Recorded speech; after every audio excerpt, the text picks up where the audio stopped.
Is Jason's mask made out of bone? Now, this is a theory that I proposed in the comments of a Lost Legends TV video, which they immediately replied and kind of debunked, saying it wouldn't really work, which is kind of a bummer, but even I can admit that it is a bit of a stretch. But I want you guys to think about it for a second. What is Jason's mask made out of? Most people would probably say fiberglass, since that's how most hockey masks get their tough exterior. Like, most of them nowadays are made out of fiberglass. Me personally, I just don't think so.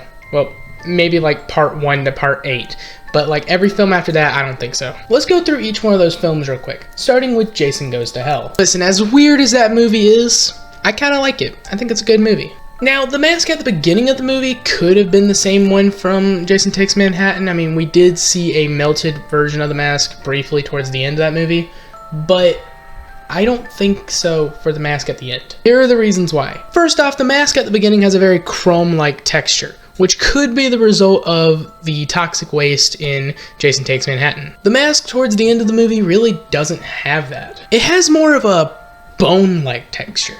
And that's not just going off color. Like, if you look at the mask, it literally looks like it's made out of human bones. Next thing, this version of Jason has been confirmed to be a Deadite through a Necronomicon Easter egg and a Freddy vs. Jason vs. Ash comic book. Speaking of, let's go over to Freddy vs. Jason, which came out after Jason X, but it actually takes place before Jason X. And I bring this up because he is significantly taller than the one from Jason X. Ken Kirzinger, who plays him in Versus, is about 6'5", where Kane Hodder, who plays him in X, is about 6'3". That could be evidence for the Deadite thing, like, you know, his height changing and his, you know, overall look. And that Deadite connection could be evidence for the bone mask thing. Since if you've watched Evil Dead or looked at anything regarding Deadites, you would know Deadites are very weird and they look really, really weird. So having a mask made out of bone wouldn't be too far-fetched. Also, this version of Jason also has a bone-like texture on his mask, not to mention the fact that it is a completely different shape and it is completely fixed. His ability to regrow lost and damaged tissue, if this mask is